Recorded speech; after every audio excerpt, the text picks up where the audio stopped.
Hello and welcome to Deep's kitchen and travel. आज आपण बघणार आहोत कुरकुरीत आणि खमंग असे कॉर्न भजी, जे लहानांपासून मोठ्यापर्यंत सगळ्यांना आवडेल. ही भजी बाहेरून कुरकुरीत आणि आतून मऊ आहे. चला तर मग रेसिपीला सुरुवात करूयात. इथे पाऊण कप मी फ्रेश कॉर्न घेतलेला आहे. शक्यतो फ्रेश कॉर्नच वापरा, त्याची चव खूप छान लागते.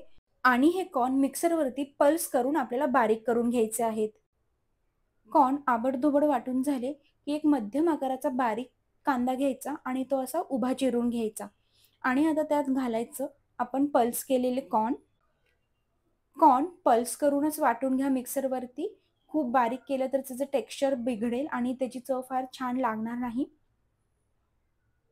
आता कॉर्न घालून झाला की त्यात घालायचं 2 ते 3 टेबलस्पून बारीक चिरलेली कोथिंबीर, 1 टेबलस्पून फ्रेश पुदिना, पाऊण कप बेसन पीठ, जेवढं कॉर्न आहे तेवढंच पीठ, पाव चमचा हळद, अर्धा चमचा जिरे, अर्धा चमचा लाल तिखट, चिमूटभर हिंग, 2 चिमूटभर ओवा, तो असा हातावरती बारीक चोळून घालायचा. असं केल्याने त्याचा सुगंध फार छान येतो. आता घालायचं अर्धा टीस्पून भाजलेले धण्याची पूड, अर्धा टीस्पून भाजलेले जिऱ्याची पूड, अर्धा टीस्पून चाट मसाला, चवीपुरतं मीठ आणि हे सगळं पाणी न घालता मिक्स करून घ्यायचं.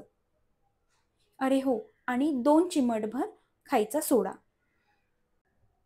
आता हे सगळं व्यवस्थित आधी पाणी न घालता मिक्स करून घ्यायचं.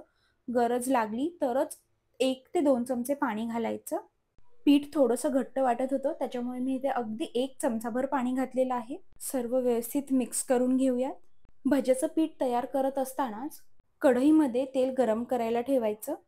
म्हणजे पीठ मळून झालं की लगेच भजी आपल्याला गरम गरम तेलात तळता येतात. ह्यामध्ये फ्रेश कॉर्न आहे, फ्रेश पुदिना आहे, मस्तपैकी खमंग भाजलेले मसाले आहेत, त्यामुळे हे भजी खूप चविष्ट बनतात. पीठ तयार झालं आणि तेलही तापलं आहे. आता ह्यात आपण भजे सोडूयात. नॉर्मली आपण जसे कांदा भजी करतो तसेच करायचे. तेलाचं तापमान मध्यम ठेवायचं. थंड तेलामध्ये किंवा तेल पुरेपूर गरम नसेल तर त्यात कधीच भजी तळायचे नाहीत. थंड तेल असेल तर भजी तेलकट होतील. एका वेळी थोडे थोडेच भजी तळून घ्यायचे, कढईमध्ये खूप गर्दी करायची नाही. आणि याला छान सोनेरी खरपूस रंग येईपर्यंत तळून घ्यायचे. वाह, मस्त भजे आपले तळून झाले आहेत. किती सुरेख रंग आला आहे पहा. अशाच प्रकारे सर्व भजी तळून घ्यायचे आणि हे गरमागरम कुरकुरीत भजे तुम्ही चहा सोबत किंवा चटणी सोबत सर्व करू शकता. आणि अशा प्रकारे अगदी झटपट कमी साहित्यात घरच्या घरी कुरकुरीत आणि खमंग कॉर्न भजी आपले तयार आहेत. रेसिपी आवडली असेल तर माझ्या चॅनलला लाईक, शेअर आणि सबस्क्राईब करायला विसरू नका. भेटूयात एका नवीन रेसिपीसह. तोपर्यंत बाय.